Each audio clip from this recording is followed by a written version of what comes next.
وہ جس نے ماں بن کے پالا تھا اس نے اسی پہ حملہ کر دیا، اس کا بازو بری نیت سے تھاما۔ بیوی چیخی، تھوڑی دیر گزری تو وہ نوجوان پیروں میں بیٹھ گیا، کہنے لگا اماں پتہ نہیں مجھے کیا ہوا۔ شام کو سنار آیا، بیوی چیخنے لگی، چلانے لگی، کہنے لگی آج عجیب بات ہوئی، جس کو میں نے جگر کا خون دے دے کے پالا اسی نے گندی نظر ڈالی۔ سنار محو حیرت ہے، بیوی کا خیال تھا کہ لات اٹھائے گا، ڈنڈا اٹھائے گا، نوجوان کو مارے گا، لیکن وہ رونے لگ گیا۔ اس نے کہا آج اس نے میرا بازو تھاما ہے، جانے کیا کیا ہے۔ پریشان ہونے لگ گیا، سجدے میں گر گیا، کہا تو بتاتا کیوں نہیں؟ تو وہ سنار کہنے لگا اس کی غلطی نہیں، 18 سال کے بعد آج مجھ پر بھی شیطان سوار ہوا تھا۔ ایک عورت آئی تھی، وہ اپنے بازوؤں میں چوڑیاں پہننا چاہتی تھی تو میں نے بھی گندی نظر سے ہاتھ ڈالا تھا، رب کریم نے مجھے فوراً اس کی سزا دی۔ جن کے گھروں میں بیٹیاں ہوتی ہیں ان کی نظریں گندی نہیں ہوتی، جو بیٹیوں کے باپ ہوتے ہیں، جو بہنوں کے بھائی ہوتے ہیں، ان کی نظریں گندی۔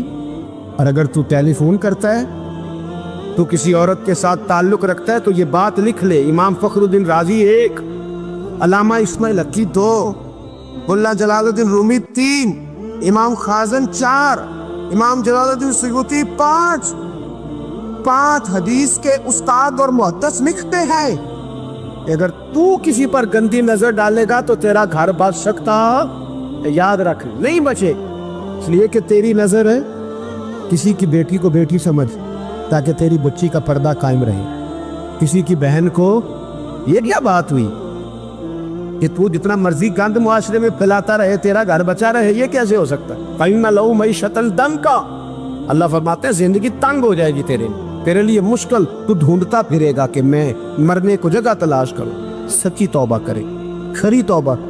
یہ گناہ انسان کو مجبور کر دیتے۔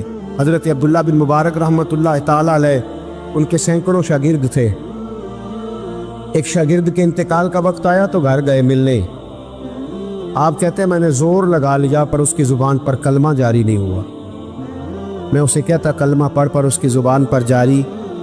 اللہ اکبر، بہت بڑی نعمت ہے، دعا فرمائیں اللہ ایمان کی موت عطا فرما، ایمان کی موت دے اللہ کریم، ایمان کی موت دے۔ ایسے بھی لوگ دیکھیں ہیں، مسجد نبوی ہے، رسول اللہ کا شہر ہے، سر سجدے میں ہے، روح پرواز کر گئی، روح پر کتنا نصیبوں والا ہے، کتنا نصیبوں والا ہے کہ مسجد نبی میں سر سجدے میں رکھا ہے اور اللہ تبارک و تعالیٰ نے محبوب کے قدموں میں موت عطا فرمائی۔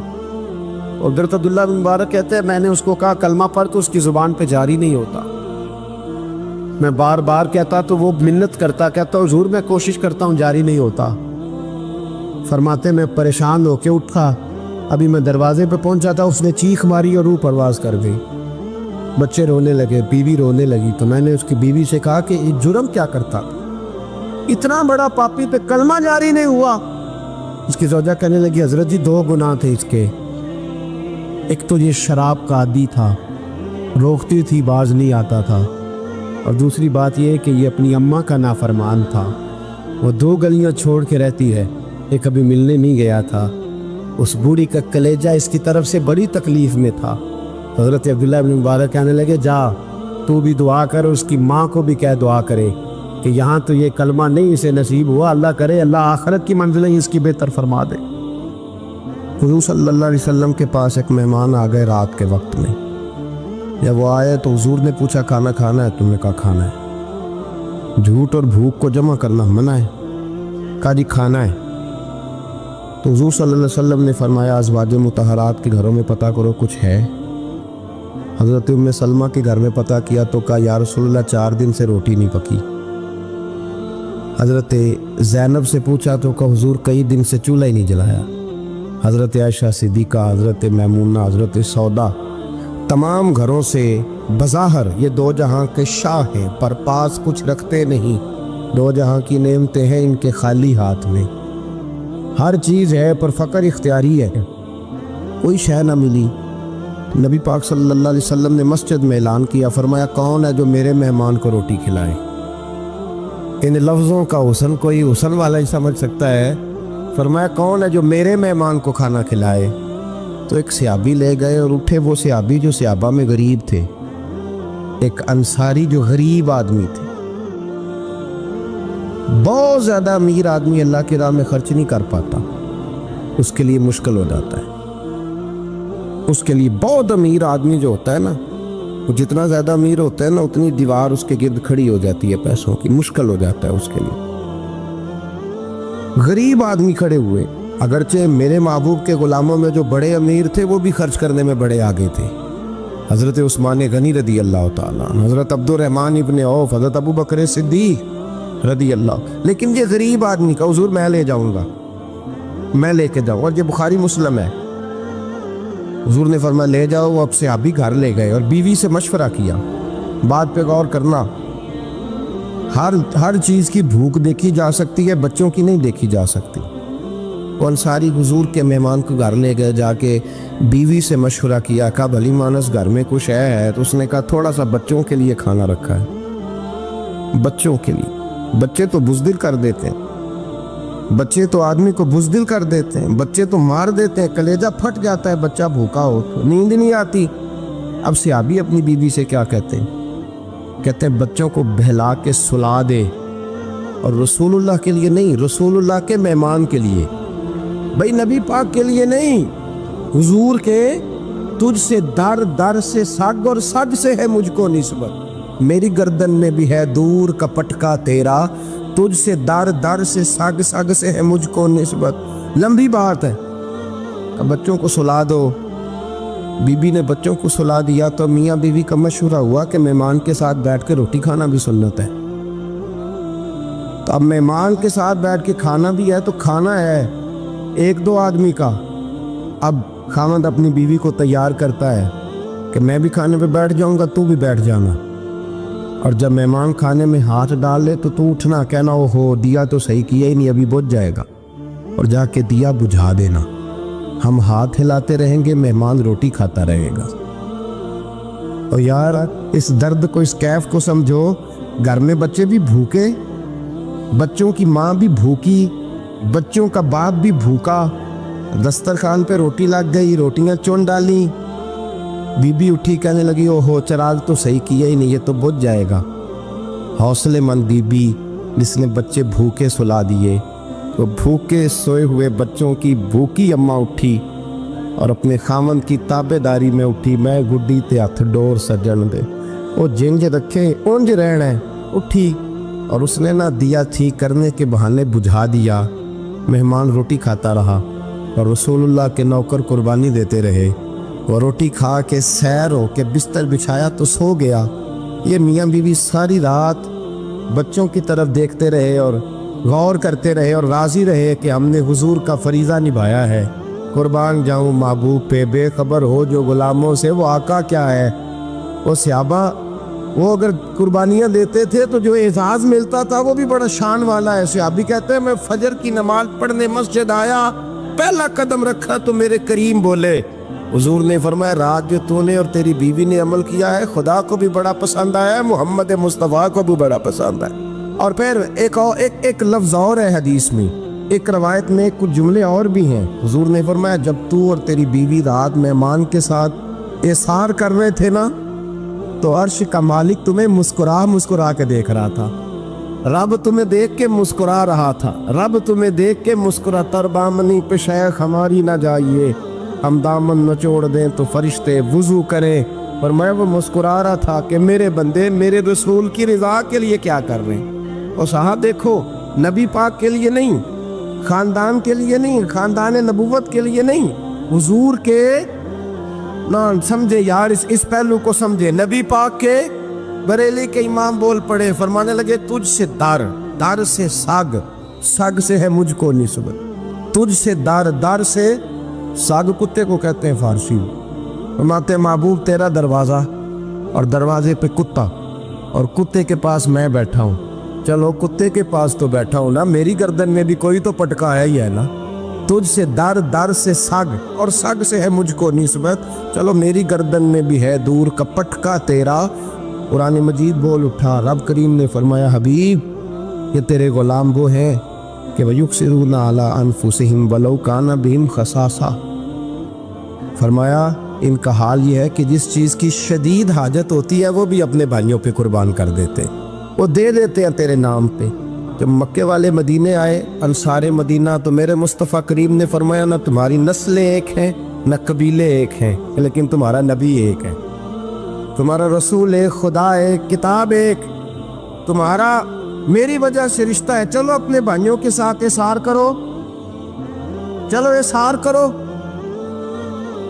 اگر کسی کے 2 مکان تھے تو اس نے ایک اس کو دے دیا جو مکے سے آیا تھا، 2 باغ تھے تو 1 دے دیا، کسی کے پاس 1 تھا تو آدھا بانٹ کے دے دیا، ہر چیز تقسیم کر دی۔ حالات بدل جاتے ہیں، حالات بدل جاتے ہیں۔ تلک الایام نداولها بین الناس، اللہ لوگوں کے درمیان دن بدل دیتا ہے، حالات بدل گئے۔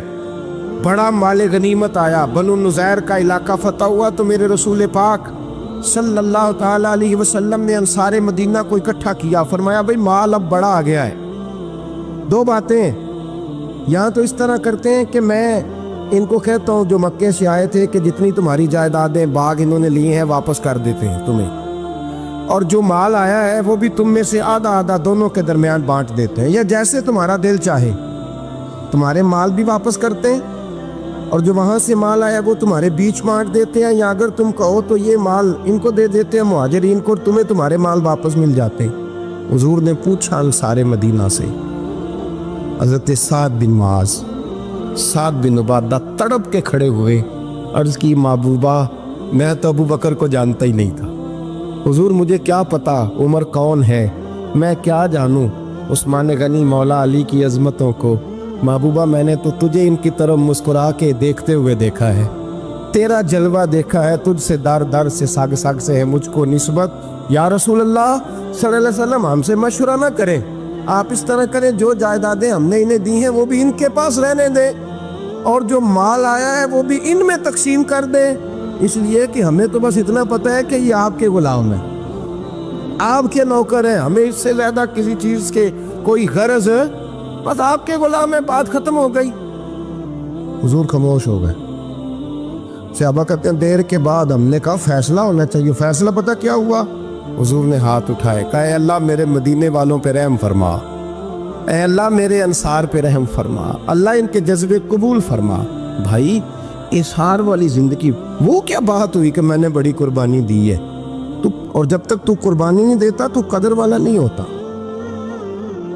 جو چیز قربانی سے حاصل ہوتی ہے اس کی قدر ہوتی ہے، جو چیز مفت میں آ جاتی ہے اس کی کوئی قدر نہیں ہوتی، کوئی قدر نہیں۔ میں اکثر سوچتا ہوں کہ حضرت خواجہ اجمیری کے خلیفے اجمیر میں بھی تو ہونے چاہیے تھے نا، لیکن ان کے خلیفے اجمیر میں نہیں ہوئے، دلی میں ہوئے۔ تو میں سوچتا ہوں دلی والوں کے خلیفے دلی میں ہونے چاہیے، لیکن دلی میں نہیں ہوئے، پاک پتن میں ہوئے، تو پاک پتن والوں کے یہاں ہو جاتے۔ اس لیے کہ قربانی جو دیتا ہے نا، جو دور سے چل کے آتا ہے وہ قربانی کرتا ہے، قربانی دیتا ہے، اس کو قدر زیادہ ہوتی ہے۔ ہم نے کسی شے کے لیے کبھی قربانی نہیں دی، نہ دین کے لیے، نہ قرآن کے لیے، نہ مسجد کے لیے، نہ شیخ کے لیے، نہ طریقت کے لیے، قربانی تو ہے ہی نہیں۔ تو جو شے مفت ملتی ہے اس کا نہ مزہ آتا ہے نہ قدر ہوتی ہے۔ جو چیز قربانی کر کے لیتے ہو نا، قربانی کر کے، اس کی قدر ہوتی ہے۔ کسی لیے کہا تھا کسی درویش نے، اس نے کہا تھا قدر نبیدہ ایک کی جانن دنیا دار کمینے، قدر نبیدہ جانن واگے سو گئے وچ مدینے۔ ان سے پوچھو نا، ان سے پوچھو ان حضرات کو کتنی قدر تھی۔ قربانی اپنی زندگی میں دینا سیکھیں۔ ایک ہوتی ہے بندے کی ذاتی خواہش، اس کو کچلنا بڑا مشکل ہوتا ہے۔ قربانی بڑی ضروری چیز کا نام ہے، اور جو قربانی دینا سیکھ جاتا ہے وہ بچ جاتا ہے۔ کتیا 6 بچے جنم دیتی ہے لیکن قربانی نہیں نہ دیتی بچوں کی، تو ریوڑ نہیں بنتے، اجڑ نہیں بنتے۔ بکری 2 بچے پیدا کرتی ہے اور سال کے بعد ہزاروں بچوں، لاکھوں بچوں کی قربانی دیتی ہے، پر پھر بھی جدھر جاؤ بکرے بکرے نظر آتے ہیں۔ جو قربانی دینا سیکھ جاتا ہے نا، یزید نے کوئی قربانی نہیں دی، اس لیے کوئی شخص بھی کھڑا ہو کے نہیں کہتا، حالانکہ 14-15 بیٹے تھے یزید کے، کوئی بھی کھڑا ہو کے نہیں کہتا میں اس کی نسل میں سے ہوں۔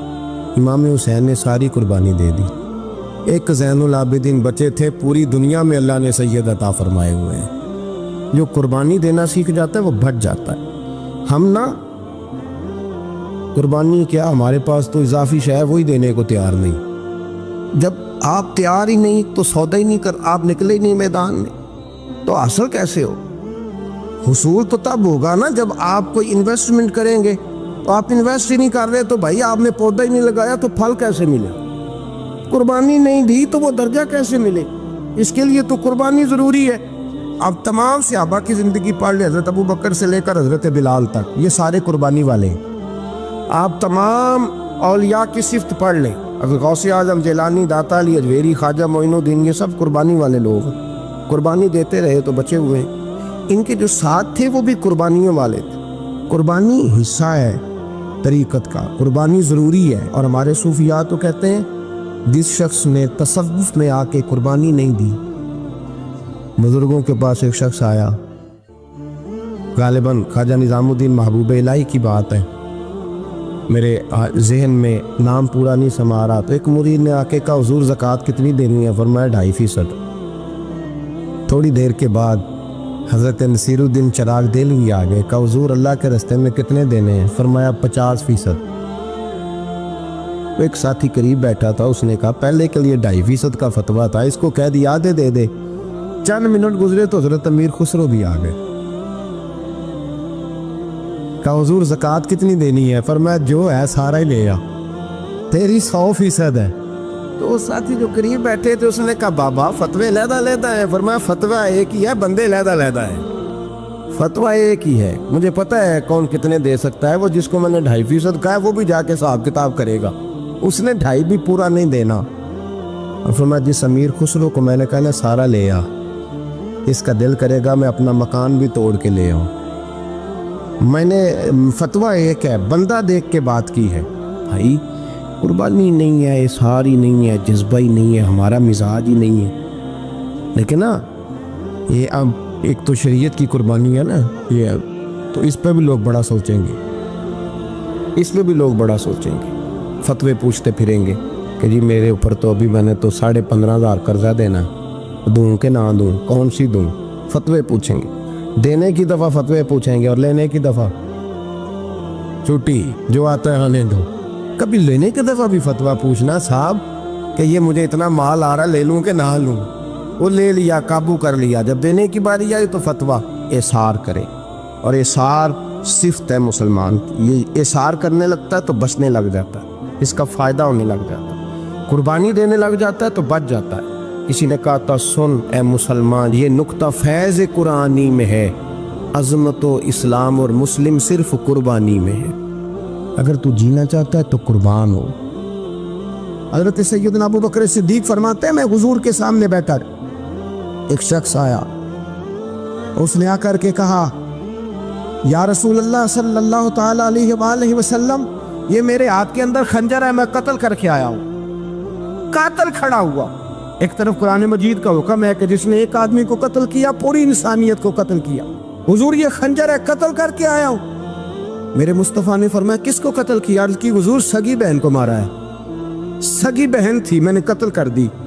میرے نبی پاک صلی اللہ علیہ وسلم نے فرمایا کیوں مارا؟ پیار نہیں تھا؟ کہا بہن سے کس کو پیار نہیں ہوتا، بڑا پیار تھا، پر مارا کیوں؟ تو صحابی رونے لگے، کہنے لگے محبوبہ میں بڑا پیار کرتا تھا، پر وہ کافرہ تھی، مشرکہ تھی، بڑا پیار کرتا تھا. جب بھی اس کے پاس جاتا وہ آپ کے بارے میں بات چھیڑ دیتی. میں اس کو کہتا سارا کچھ کر لے، میرے نبی کے بارے میں بات میں کر دوں، میں ہر شے سہ لیتا، پر مصطفیٰ کریم کی ذات کے بارے میں کوئی بات برداشت کرنے کی طاقت نہیں رکھتا. یہ والا جملہ نہ کہنا. میں اس کو روکتا، منع کرتا، تو باز نہ آتی. کہتے ہیں آج اس نے اتنی سخت بات کی کہ میں اس کا گلا کاٹ آیا ہوں، قتل کر دیا ہے. حضور میرے لیے حکم کیا ہے؟ تو نبی پاک نے فرمایا جا، تیرے اوپر کوئی سزا نہیں، تو نے جو کیا ہے اچھا ہی کیا ہے، نہیں اچھا کر ڈالا ہے جو تو نے کیا ہے. ایک صحابی نابینا تھے، آنکھوں سے نظر نہیں آتا تھا، رشتہ کوئی نہیں دیتا تھا، معذور آدمی تھے. نکاح ہوا، شادی ہوئی، 2 بیٹے دیے اللہ، گھر بس گیا. بیوی کپڑے دھو کے دیتی، خدمت کرتی، روٹی پکا کے دیتی، بچے بڑے حسین تھے. اور وہ صحابی خود فرماتے ہیں، نابینا صحابی کہتے ہیں موتیوں کی طرح کے میرے بچے، جو بھی آتا آ کے کہتا تیرے موتیوں کی طرح کے لال ہیں. لیکن آپ فرماتے ہیں ایک صبح اعلان ہو گیا، مدینے میں شور ہو گیا، کچھ نابینا صحابی کی بیوی قتل ہو گئی، کسی نے خنجر کے دبایا، مر گئی ہے. کہتے ہیں اس کے لواحقین اکٹھے ہوئے، در رسالت امام پہ آئے، آگے کہنے لگے حضور ہمارا قاتل ڈھونڈ کے دیں، ہماری بیٹی کو کس نے مارا؟ میرے رسول پاک نے مجمع پہ نظر ڈالی، فرمایا بھائی مجھے کہنے کی ضرورت نہ پڑے، اگر قاتل موجود ہے تو خود اٹھ جائے۔ خود اٹھے۔ وہ نبینا صحابی بیچ میں سے اٹھ کے کھڑے ہو گئے، کہنے لگے سونیا قاتل کوئی باہر نہیں، میں خود قاتل ہوں، میں نے مارا ہے، میں قاتل ہوں، میں نے مارا ہے۔ مصطفیٰ کریم سید عالم صلی اللہ علیہ وسلم نے فرمایا تجھے تو اس کی بڑی ضرورت تھی، بڑی حاجت تھی، تیری بیوی تھی، تیرا گھر سنبھالتی تھی، تیرے بچے تھے۔ صحابی عرض کرنے لگے حضور سارا کچھ ٹھیک تھا پر وہ آپ کی بے ادب تھی حضور، اس کے آنے سے میرا گھر بس گیا، روٹی پکنے لگی، کپڑے ملنے لگے، اولاد ہونے لگی، میں دنیا پہ آ گیا، لیکن محبوبہ میں نے وہ سکھ کیا کرنے ہیں جو تیری بے ادبی پر تعمیر کیے جائیں۔ یا رسول اللہ مجھے کیا حاجت اس چیز کی، اس میں آپ کا پیار ہی نہ ہو، یا رسول اللہ آپ کی محبت ہی نہ، حضور میں نے قتل کر ڈالا ہے، مجھے بیوی نہیں چاہیے، مجھے وہ والی چاہیے جس کی زبان پر رسول اللہ کے نام کے ترانے ہو، جو حضور کی محفل کرنے والی ہو، نعت پڑھنے والی ہو، جو نبی پاک علیہ السلام کی ازواج کا، اولاد کا، بیٹیوں کا ذکر کرنے والی، مجھے وہ بیوی نہیں چاہیے جو بیوی بے ادبی کرے۔ میرے نبی پاک صلی اللہ علیہ وسلم نے محلے داروں سے پوچھا، فرمایا بات اس کی ٹھیک ہے؟ کہا حضور واقعی بے ادب تھی۔ نبی پاک نے فرمایا اٹھو پھر چلے جاؤ، اس نے انسان نہیں مارا، اس نے گستاخ رسول کو مارا ہے، اس نے ایک گستاخ رسول کو مارا ہے۔ بھائی یاد رکھے نبی پاک کا پیار ایمان کا حصہ ہے، اس میں کوئی کمپرومائز نہیں۔ حضرت ابو عبادہ بن جراح نے میدان کے اندر اپنے باپ کو قتل کیا، باپ کو مارا۔ حضور سید عالم صلی اللہ علیہ وسلم نے کہا ابو عبادہ تو نے باپ ہی مار دیا ہے؟ کہا حضور باپ نہیں چاہیے، رسول اللہ کا وفادار چاہیے، حضور وفادار چاہیے۔ نبی پاک صلی اللہ تعالی علیہ وآلہ وسلم کی محبت اصل دین ہے، اصل دین۔ صحابہ کرام نے ہر چیز سے بڑھ کر رسول پاک سے پیار کیا، ہر چیز سے بڑھ کر، بھلا دی دنیا ساری انہوں نے، لیکن رسول پاک سید عالم صلی اللہ علیہ وسلم کا پیار انہوں نے اپنے دل سے نہیں بلایا، اپنی اولادیں لا کے حضور کی خدمت میں پیش کر دی، اپنے بچے لا کر پیش کر۔ حضرت عائشہ صدیقہ رضی اللہ تعالیٰ عنہ فرماتی ہیں ساری زندگی ابو بکر صدیق نے ڈانٹا نہیں، میرا باپ رفیق تھا، شفیق تھا، مہربان تھے، کوئی کبھی انہوں نے سخت گھورا بھی نہیں ہماری طرف۔ لیکن کہتے ہیں ایک دن میں حضور کے ساتھ گفتگو کر رہی تھی، بچی تھی، میری آواز ذرا بلند ہوئی تو کہتے ہیں جناب ابو بکر صدیق رضی اللہ تعالیٰ عنہ باہر سے دوڑے آئے، اندر آئے، حضرت ابو بکر نے تھپڑ اٹھایا، میرے منہ پہ مارنے لگے، حضور آگے بڑھے، بچایا۔ میں نے کہا ابا جی آپ نے تو گھورا بھی کبھی نہیں، یہ کیا ہوا؟ حضرت جناب عائشہ صدیقہ کہتے ہیں ابو بکر صدیق رو پڑے، کہنے لگے عائشہ میرے اوپر سے پہاڑ بھی گزر جائیں تو مجھے تکلیف نہیں ہوتی، اور میرے مصطفیٰ کے سامنے کوئی اونچا بولے بھی تو میرا دل ٹوٹ جاتا ہے۔ خبردار حضور سید عالم، حضرت عمر کا زمانہ تھا، کچھ لوگ آئے کہیں اور کے رہنے والے، مسجد نبی میں اونچی آواز میں بولنے لگے، اونچی آواز میں باتیں کرنے لگے۔ حضرت عمر نے بلایا، فرمایا ادھر آؤ، کون ہو، کہاں سے آئے ہو؟ کہنے لگے کوئی شام کا ہے، کوئی کسی ملک کا ہے۔ آپ فرمانے لگے تمہیں پتہ نہیں یہ روضہ رسول ہے؟ تمہیں پتہ نہیں یہ حضور کی مسجد ہے؟ لا ترفعوا اصواتکم فوق صوت النبی، تمہیں خبر نہیں تم کہاں آئے ہو؟ فرمایا اگر تم مدینے کے رہنے والے ہوتے میں تمہیں دھروں سے مارتا، تمہیں سزا دیتا۔ تمہیں ادب رسول کا نہیں پتا؟ تمہیں رسول اللہ صلی اللہ علیہ وسلم کے طریقے کا نہیں پتا؟ نبی پاک صلی اللہ علیہ وسلم کے وجود سے خون نکلا، حضور نے حضرت عبداللہ بن زبیر سے کہا ٹھکانے لگا دو، جاؤ ٹھکانے لگا دو، ایسی جگہ لگاؤ جہاں کسی کی نظر نہ پڑے، خون بہتا ہوا خون حرام ہے، قرآن پاک نے بیان کیا ہے، کہا ٹھکانے لگا دو۔ حضرت عبداللہ بن زبیر باہر نکلے اور حضور کا جو خون تھا وہ پی گئے۔ حضور نے کہا تھا پی لینا، کیا کہا تھا؟ ٹھکانے لگا دو، پی گئے۔ واپس آئے تو مصطفیٰ نے فرمایا کہاں ٹھکانے لگایا؟ کہا یا رسول اللہ ایسی جگہ جہاں کسی کی نظر نہیں پڑے گی، ایسی جگہ جہاں کسی کی نظر نہیں پڑے گی۔ حضور نے فرمایا پی گئے ہو؟ کہا حضور پی گیا ہوں۔ فرمایا جاؤ، نبی کا وعدہ ہے تمہارے وجود کو جہنم کی آگ چھوئے گی بھی نہیں۔ ہم وہ والا پیار کرتے ہیں جو حضور نے کہا ہے۔ حضرت ام ایمن نبی پاک کی دائی تھی، حضور کی رضائی والدہ تھی، سرکار کی طبیعت مبارک علیل ہوئی تو حضور نے نا، ویسے نبی پاک جب پخانہ کرتے تھے نا تو حضرت عائشہ صدیقہ فرماتی ہیں حضور کے پخانے سے کستوری سے بھی زیادہ خوشبو آیا کرتی۔ اور آپ حضرت انس بن مالک فرماتے ہیں حضور کھیتوں میں پخانے کے لیے جاتے، میں ساتھ جاتا، جہاں نبی پاک صلی اللہ علیہ وسلم پخانہ کرتے میں وہاں جا کے دیکھتا تو کوئی شے نہ ہوتی۔ میں کہتا حضور کہاں گیا؟ اللہ کے رسول فرماتے جب میں پخانہ کرتا ہوں تو زمین کھل جاتی ہے، میرا پخانہ اندر سمو لیتی ہے۔ حضور کے پخانے اور پیشاب سے کستوری کی خوشبو آتی تھی، کستوری کی خوشبو آتی تھی۔ حضرت ام ایمن رضی اللہ تعالی عنہ کہتی ہیں حضور نے پیشاب کیا، طبیعت مبارک قلیل تھی تو لکڑی کے ایک برتن میں حضور نے پیشاب کیا اور کہا اماں جی اس کو باہر رکھا ہے، کہیں باہر ٹھکانے لگائیں۔ حضرت ام ایمن کہتی ہے میں نے اسے ہاتھ لگایا تو میرے وجود سے بھی خوشبو آنے لگی، میرا جسم مہکنے لگا۔ حضرت ام ایمن کہتی ہے میں باہر جا کے نکال کے دکھاؤ کسی حدیث سے کہ رسول پاک نے فرمایا ہو میرا پخانہ پی جانا۔ حضرت ام ایمن باہر گئیں، نبی پاک کا پیشاب مبارک پی گئیں، واپس آئیں تو حضور نے فرمایا اماں کہاں رکھا ہے؟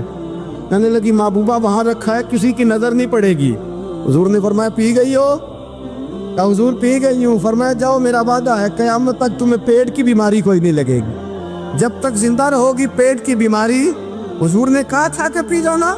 بھائی یاد رکھیں رسول اللہ صلی اللہ علیہ وسلم کے صحابہ جو حضور کی تعظیم کرتے ہیں تو اس کا حکم نہیں دیا نبی پاک، لیکن وہ جانتے جب تعظیم کی باری آئے تو جو بھی کام تعظیم کا ہوگا، جو کام بھی عزت کا ہوگا وہ عزت دی جائے گی۔ ایک صحابی حضور علیہ السلام کی گھوڑے کو کجاوا باندھا کرتے تھے، کاٹھی ڈالتے تھے۔ حضور نے کہیں نہیں کہا کہ وضو کر کے ڈالنا، غسل کر کے ڈالنا، کہیں نہیں کہا۔ رسول پاک صلی اللہ علیہ وسلم رات کو کہہ دیتے کہ صبح جانا ہے تو گھوڑا تیار کر دینا، اونٹ تیار کر دینا۔ ایک دن اللہ کے محبوب سویرے اٹھے، گھوڑا تیار تھا، حضور بیٹھے تشریف لے گئے۔ جب تشریف لے گئے نبی پاک صلی اللہ علیہ وسلم تو حضور واپس آئے تو بلایا، ان سے صحابی کا نام تھا حضرت اسلم بن شریک۔ ان کو بلا کے حضور نے فرمایا یار آج کجاوا تو نے نہیں باندھا۔ وہ رونے لگے، کہنے لگے محبوبہ اس کا مطلب ہے میرا باندھنا آپ کو پسند آتا ہے، اس کا مطلب ہے میری خدمت قبول ہے۔ فرمایا تو نے نہیں باندھا؟ یا رسول اللہ نہیں۔ فرمایا کیوں نہیں باندھا؟ کیا جواب ہے، کیا حسن ہے۔ کہنے لگے یا رسول اللہ میں صبح اٹھا تو میرے اوپر غسل فرض تھا، اگر میں بغیر غسل کے ہاتھ لگاتا حضور کو نہیں نبی پاک کے گھوڑے کے کجاوے کو، کہا حضور گھوڑے کے کجاوے کو بغیر غسل کے ہاتھ لگاتا تو بے ادبی تھی، اور اگر غسل کرتا تو حکم ماننے میں دیر ہوتی تھی، یہ بھی بے ادبی تھی، لہذا کسی اور کی ڈیوٹی لگائی۔ صحابہ نے حضور کی وہ تعظیم کی جس کا حضور نے حکم نہیں دیا تھا نبی پاک نے کہ یہ والی تعظیم کرو۔ ایک دن حضرت عمر فاروق جناب ابو بکر صدیق سے ملنے آئے، کہنے لگے ابو بکر ایک کام سے آیا ہوں۔ ابو عمر کہو، امیر المومنین کے پاس آئے جناب عمر، ایک کام سے آیا ہوں۔ کہیے۔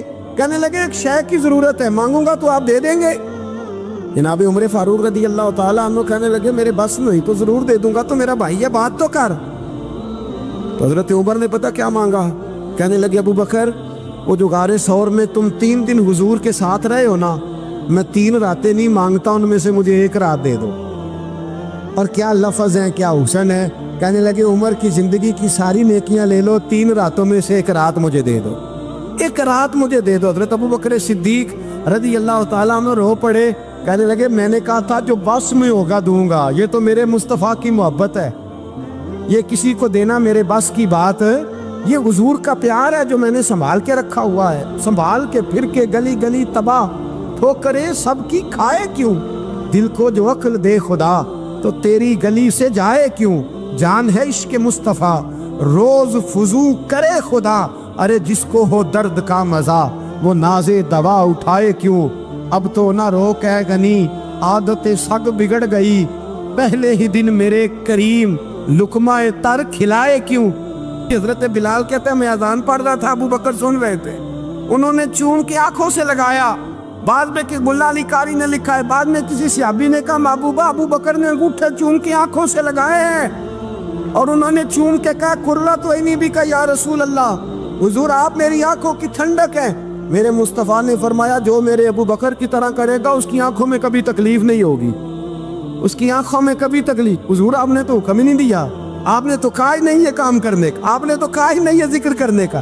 میرے رسول کریم سید عالم صلی اللہ تعالی علیہ وسلم کا پیار ایمان کی جان ہے، ٹھیک نہیں ہوگا۔ بادشاہ کہنے لگا اس طرح کرو، اس کو یہاں سڑک پہ باندھ دو، اس کو درخت کے ساتھ باندھ دیا، 2 سپاہی تلواریں دے کے کھڑے کر دیے، کہا میں واپس آتا ہوں، اگر تو میرا شکار ٹھیک ہوا تو یہ بچ جائے گا، اگر ٹھیک نہ ہوا اس کی خیر کوئی نہیں۔ ٹھیک ہے جی، بادشاہ شکار کھیل لیں گے۔ اب مزے کی بات کہ اس دن شکار بڑا ہی اچھا ہوا،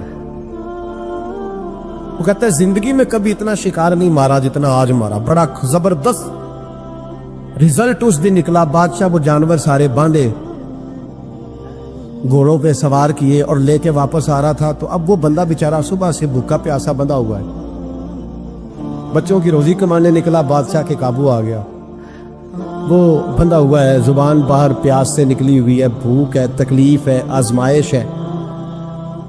کچھ لوگ تو ایسے ہوتے ہیں جو نا ظلم سہتے ہیں تو کہتے ہیں بس جان چھوٹ جائے، ہم کسی کو بتائیں گے نہیں۔ کچھ ایسے ہوتے ہیں جو کہتے ہیں ہم ظالم کا گریبان پکڑیں گے، وہ منافق ہے، یہ ظلم سہ کے چپ رہے۔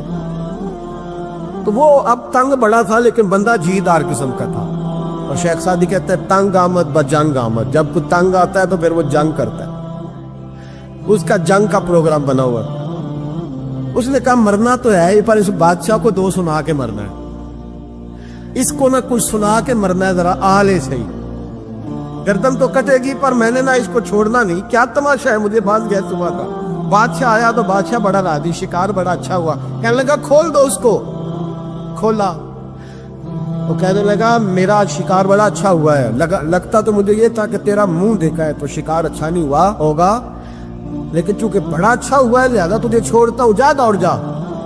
اب اس نے ارادہ کیا تھا دو سنانی، کھڑا ہو گیا، کہنے لگا بادشاہ تو نے تو سویرے میرا منہ دیکھا تھا، تیرا شکار تو بڑا اچھا ہوا ہے، پر میں نے سویرے تیرا منہ دیکھا تھا، میرا دن نہیں اچھا گزرا، میں بڑی تکلیف میں ہوں، صبح سا نہ پانی ملا ہے، نہ کھانا ملا ہے، نہ روٹی ملی ہے، اب مجھے بتا منحوس میں ہوں کہ تو ہے؟ اب بتا نحوست کس میں ہے، میرے اندر ہے کہ تورے اندر ہے، بتا۔ بادشاہ کانپنے لگ گیا، کہنے لگا اس کی گردن اڑانی ہے۔ اس نے کہا میں پہلے سے تیار ہوں گردن اڑوانے کی، سوچ سمجھ کے بات۔ قریب جو وزیر تھے نا وہ کہنے لگے بادشاہ ہم تجھے بڑی دیر سے سمجھا رہے ہیں کہ تو تہمات کا شکار ہے، تو وہمی ہو گیا ہے۔ ایک بات اپنے ذہن میں اچھی طرح بٹھا لے اور لکھ لے کہ زندگی میں جو کسی بندے کو کامیابی حاصل ہوتی ہے وہ رب تعالیٰ کی مدد سے حاصل ہوتی ہے۔ اگر رب تعالیٰ مددگار ہو تو پھر کوئی چیز بھی رستے میں رکاوٹ نہیں بنتی، اور اگر مالک کریم کو منظور نہ ہو، اس کا ذہن بڑی وسعت رکھتا ہو، بڑی اچھی پلاننگ کرنا جانتا ہو، سارا کچھ ہو، بندہ ناکام ہو جاتا ہے۔ مسلمانوں کو جتنی کامیابیاں ملی ان کا پس منظر صرف اتنا تھا کہ اللہ تبارک و تعالیٰ نے اپنے بندوں کی مدد فرمائی، اور اب تعالیٰ نے قرآن مجید میں اس حقیقت کا بیان کیا، فرمایا بل اللہ مولاکم، فرمایا بلکہ اللہ تمہارا مولا ہے، وَهُوَ خَيْرُ النَّاصِرِينَ، اور وہ بہترین مددگار ہے۔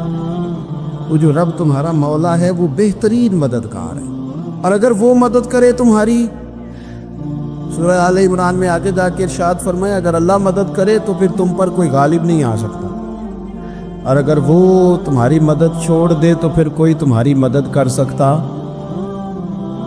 کوئی مدد نہیں کر سکتا۔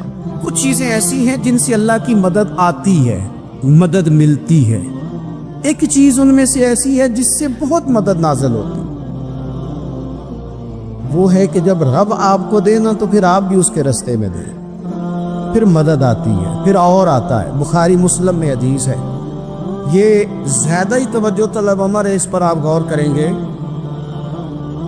حضرت ابو ہریرہ فرماتے ہیں کہ نبی پاک علیہ السلام نے فرمایا ایک شخص نے بادلوں کے اندر سے آواز سنی کہ فلاں آدمی کا کھیت اور باغ خشک ہو گیا ہے، وہاں برسو اور اس کے کھیت کو سیراب کرو۔ وہ بڑا حیران ہوا کہ بادل سے آواز آ رہی، پھر اس نے دیکھا کہ ایک پہاڑی پر بارش ہوئی، وہ بادل وہاں برسا، پھر نالیوں سے ہوتا ہوا پانی ایک طرف چلا، تو جس نے آواز سنی تھی حضور بیان کر رہے ہیں، وہ بھی پیچھے پیچھے چلا کہ پانی کدھر جا رہا ہے۔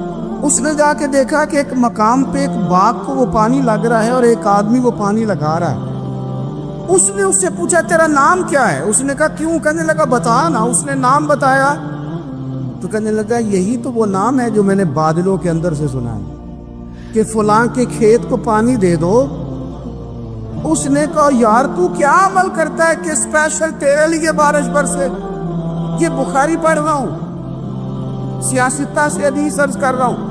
اس سے پوچھا تو کیا کام کرتا ہے کہ جناب اللہ تبارک و تعالیٰ کا حکم کرم آیا کہ خاص تیرے لیے پانی برسے اور تیرے کھیت کو سیراب کرے، تو اس نے کہا چھوٹا ذمہ دار ہوں، پر جب فصل اگتی ہے تو 3 حصے کرتا ہوں، ایک حصہ اپنے بال بچوں پہ، بہن بھائیوں پہ خرچ کرتا ہوں، ایک حصہ پورا اور ایک حصہ دوبارہ کاشتکاری پہ لگاتا ہوں، اور تیسرا حصہ خالص میں نے مسکینوں، یتیموں اور غریبوں کے لیے رکھا ہوا ہے۔ وہ جو تیسرا حصہ اللہ کرے آپ سمجھیں،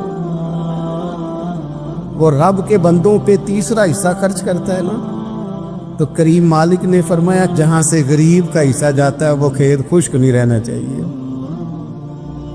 وہ جہاں سے مسکین روٹی کھاتے ہیں وہ خشک نہ رہے، جہاں سے یتیموں کو کچھ آتا ہے کہیں اس کی فصل رہ نہ جائے۔ میں اور آپ بھی اگر اپنے مال میں مسکینوں، یتیموں، غریبوں کے حصے رکھ لیں گے تو فصلیں خشک نہیں رہیں گی، ان کے اندر تازگی آئے گی، نور آئے گا، کرم آئے گا، خاص کر خدا کی رحمت برسے گی۔ مدد اللہ سے چاہے، اپنی توجہات کا مرکز رب رسول کی ذات کو بنائے، پھر آپ محسوس کریں گے کہ بڑی جلدی اللہ تعالیٰ کی مدد آنے لگی ہے۔ جب رب مدد فرمائے، جب اللہ مددگار بنے۔ دوستوں سے ایک بات اکثر کرتا ہوں، میں کہتا ہوں کہ جتنے درد سے آپ امیر کو اپنی کہانی سناتے ہیں نا، اور جس طرح آپ کے آنسو بات کرنے سے پہلے گر جاتے ہیں کہ غریب ہیں، بچیاں ہیں، کاروبار میں، او میرے سنگیو، اس سے آدھے آنسو اپنے رب کی بارگاہ میں بکھیرو، اس کے حضور عرض گزار ہو جاؤ، اس سے طلب کرو۔ ایک وقت انسان پر زندگی میں ایسا آتا ہے کہ اسے یوں محسوس ہوتا ہے کہ میرا سایہ بھی ذرا سا پیچھے ہٹ گیا ہے، اسے یوں لگتا ہے کہ میں کسی سہارے پہ ہاتھ ڈالتا ہوں تو وہ بھاگ جاتا ہے مجھ سے، لیکن مالک کی بارگاہ ایسی عظیم بارگاہ ہے، رب رسول کے آستانے اتنے بڑے ہیں کہ آپ جب وہاں کشکولے طلب دراز کرتے ہیں تو جھولی پھیلانے میں دیر لگتی ہے، ان کو بھرنے میں تو کوئی دیر نہیں لگتی۔ ہم نے اپنا سوچ کا قبلہ ہی دنیا کو بنا لیا۔ یہ جو اللہ والوں کی مدد ہے یہ تو ہے نہیں، اللہ ہی کی مدد ہے، لیکن یہ جو شیخوں کی طرف توجہ کرنا، نوابوں کی طرف توجہ کرنا، دنیا داروں کی طرف توجہ کرنا اور اپنا مزاج اس طرح کا بنا لینا، یارو گردن کو جھکا دیتا ہے خیرات کا پتھر، جہاں میں مانگنے والوں کے سر کبھی اونچے نہیں ہوتے۔ اور اقبال کہتے ہیں غیرت ہے بڑی چیز جہان تگ و دو میں، پہناتی ہے یہ فقر کو تاج سردارا۔ میں عرض کروں گا کہ اپنی آپ جب توجہ کا قبلہ اللہ رسول کو بنائیں گے تو رب فرماتے وَيَرْزُقْهُ مِنْ حَيْثُ لَا يَحْتَسِبُ، میں نہ تجھے وہاں سے رزق دوں گا جہاں سے کبھی تیرا گمان بھی نہیں کیا ہوگا، یہاں سے بھی مل سکتا ہے، تو نے سوچا بھی نہیں ہوگا۔ بخاری شریف میں حدیث ہے، حضرت جابر ابن عبداللہ فرماتے ہیں نبی پاک صلی اللہ علیہ وسلم نے نا 300 لوگوں کا ایک لشکر روانہ کیا کسی مہم کے لیے، کسی جہاد کے لیے۔ حضرت ابو عبیدہ بن جراح رضی اللہ تعالیٰ عنہ امیر لشکر تھے۔ فرماتے غربت اتنی زیادہ تھی، بھوک اتنی زیادہ تھی کہ ایک ایک کھجور دن میں ایک وقت کھانے کو ملتی تھی، اور کچھ دن ایسے آئے کہ اب کھجور بھی نہیں مل رہی۔ فرماتے اتنی زیادہ بھوک لگی مجاہدین کو 300 بندہ پتے کھا کے گزارا ہونے لگے، یہ بخاری میں موجود ہے۔ آپ فرماتے کہ دریا کے کنارے ہمارا پڑاؤ تھا، ٹھہراؤ تھا، جب بھوک سے نڈھال ہو گئے نا وَيَرْزُقْهُ مِنْ حَيْثُ لَا يَحْتَسِبُ، اللہ وہاں سے روزی دیتا ہے، گمان بھی نہیں ہوتا۔ فرماتے ایک مچھلی اللہ تعالیٰ نے دریا کے کنارے بھیجی، فرماتے ہیں وہ تھی تو مچھلی پر پہاڑ جتنی تھی۔ بخاری میں لفظ ہیں، حضرت جابر ابن عبداللہ رضی اللہ تعالیٰ عنہ فرماتے ہیں 300 آدمی 18 دن تک اس مچھلی کو کھاتے رہے، مچھلی ختم ہی نہیں ہوئی۔ مچھلیاں نہیں، مچھلی